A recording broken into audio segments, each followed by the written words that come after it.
Right, this is the first attempt at making a snowboard. Made quite a few skateboards before, but first time with a snowboard, so got the press set up to have to make it slightly different, make it wider, and just really to give some more rocker in the nose and see how we get on. Next step is to apply the glue.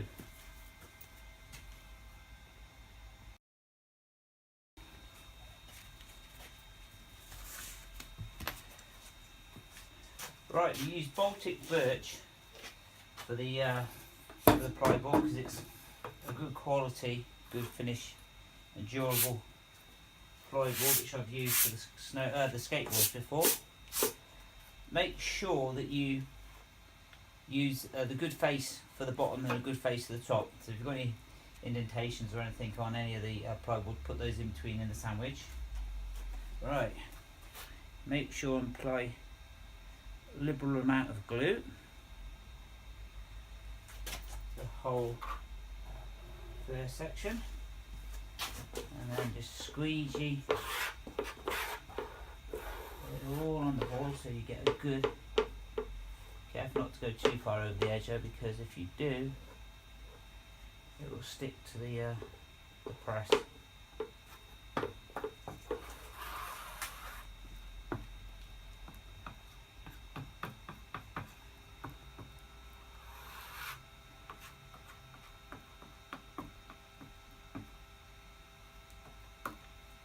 Make sure to go far enough to the edge so it doesn't delaminate.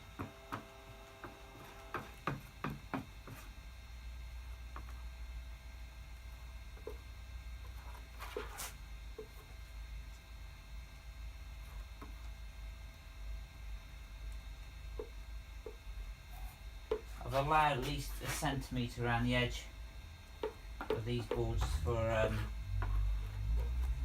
cutting off, so if it doesn't go quite to the edge, it doesn't matter because it's set in quite far.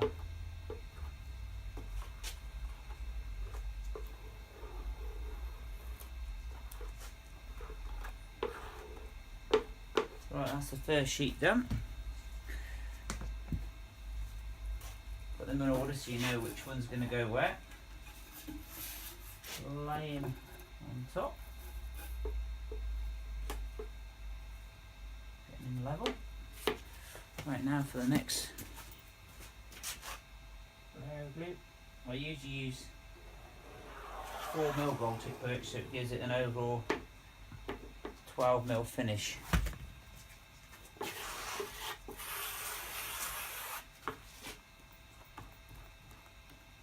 you see at the end, well, you can't see it at the end here, there's a little indentation in the where the plywood is slightly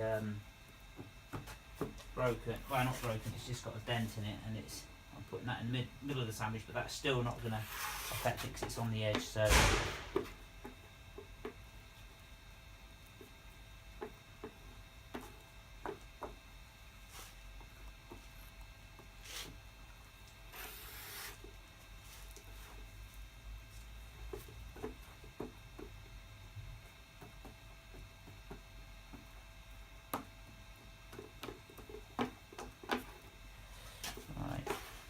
a little bit more in the middle there.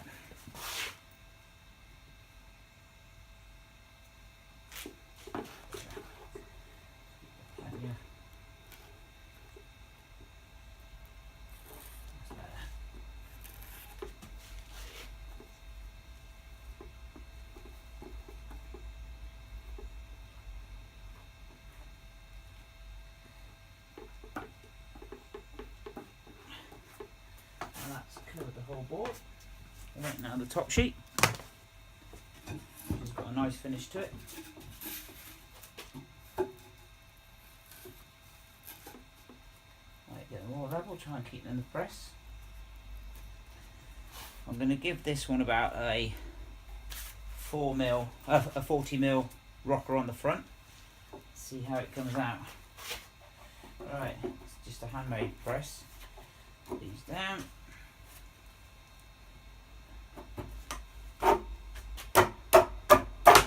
Right, let me just get the bolts on.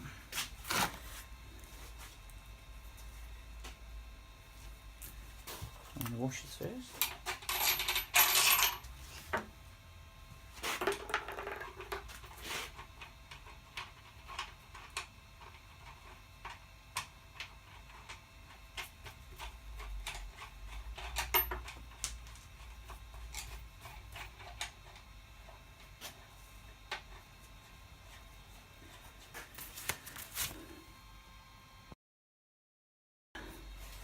Right, now these are just run down and bolts.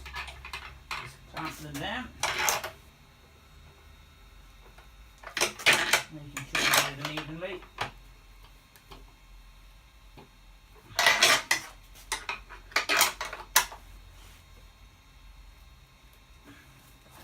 Let's get a ruler to double check. We've got the same amount of distance between each one. No, that's got around like that.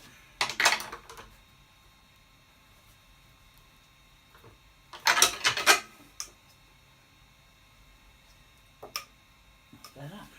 Right, now the front.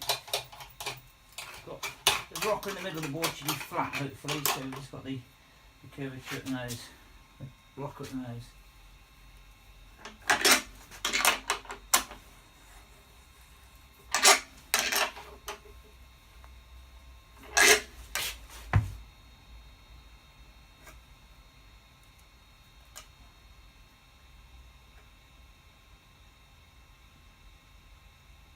It's not far out.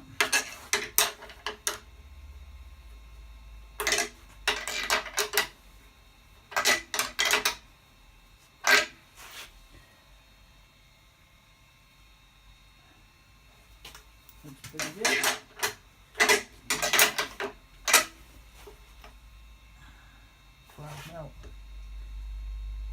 12 mil. Right, that's that clamp down. Right, now I've finished the clamping procedure. As you can see, I've clamped the front together just so you get a good bond at the front as well. Next time, perhaps with the press, I could use a longer centre section just to compress it more. This was originally designed for skateboards. As you see, the weight plates are at the back there, just to keep more compression so it laminates together really well. And we'll leave that for 24 hours and see how it goes. Right, that's number 1 board. Left to dry for 24 hours, well, just a bit more than 24 hours, so we'll unclamp him. And then for number 2's board, we're going to make a longer beam so we get a better press. As I said, this board was only designed really for skateboards.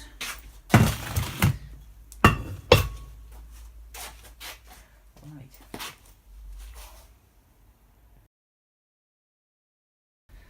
Right, that has just come out of the press.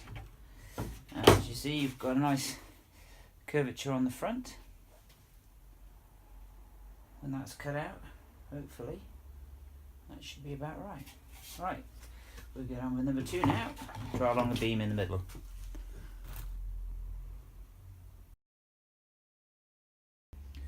Right, this is clamp mark 2. Made the beam a lot longer in the middle. Don't forget, when you clamp him, you have to make sure and clamp the ends together as well, so you get a good tight bond at the front, or else it won't join as well if you just leave it. Also at the back if you clamp it as well. And also, I don't want much rocker on the back, but just a tiny bit. So what I've done is I've just propped it up about a centimetre at the back just to give it a tiny bit of rocker on the back. Then the next thing is to take him out of the press.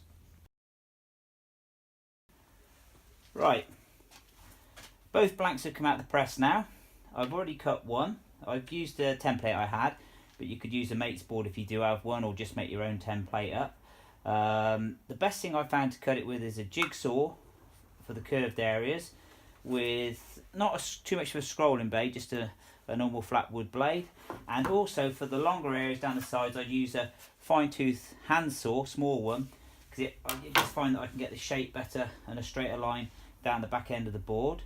When you cut it off, keep these spare bits, because they make good hand grips for when you need to attach the string to the front of the board, so it's handy to keep those and to make a hand grip. Now it's on to cutting that one out, and then I shall get onto the sanding phase.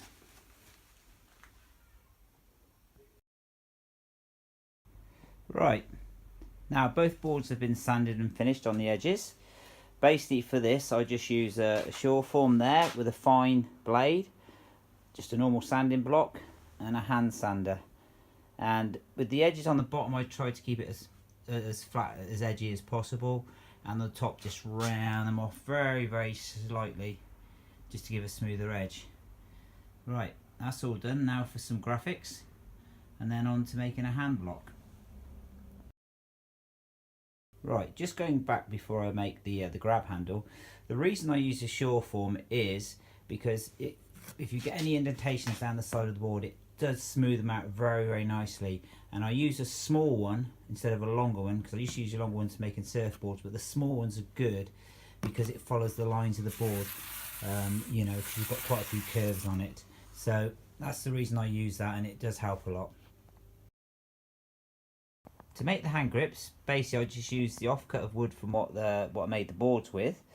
I get quite a large tin of paint, use the base and just mark part of a circle on top, and draw the lines. But what I usually do is I usually do it about just over a hand width, width-wise. I've made them very slightly smaller because these are for kids. And then just basically cut them out with a jigsaw, and then round the edges off and make them smooth.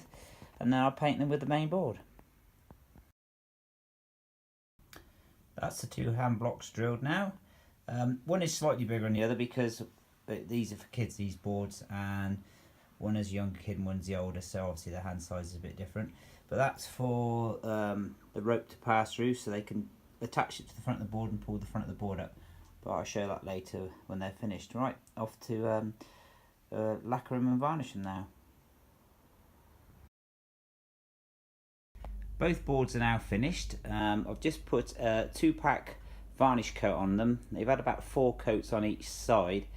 This is what they used to like bar counters and stuff, and it goes really hard, and I found it's the best thing to put on the bases and the top because it's the most durable. As you can see, that's the boards finished there. I have put some decals on them before I actually put the varnish on, but the main thing to remember is if you do put any paint on it beforehand, before you varnish, is to put 1 coat of varnish first and then put the decals, or else you do get a little bit of bleeding through, as you can see on the graphics. But you see the boards, the handles on there now as well. I've had to bring them into my gym to dry out because it's about -6 outside, and the workroom's a bit too cold for the varnish to set. So hopefully be able to go and test them later today. Just also the thing I've got to just finish off is put 2 rubber deck pads on. I'll get that done and that's sorted and they're finished. Both boards are now finished. I've put the deck pads on there. What I've used is like a pyramid shaped dimple effect rubber and put it on with a very strong contact adhesive, so hopefully the water and snow won't lift it off.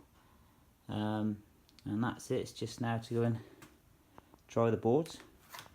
We've got plenty of snow out there, so hopefully later on be able to give it a go. And that's my tutorial on how to make an old school snowboard. Thanks for watching.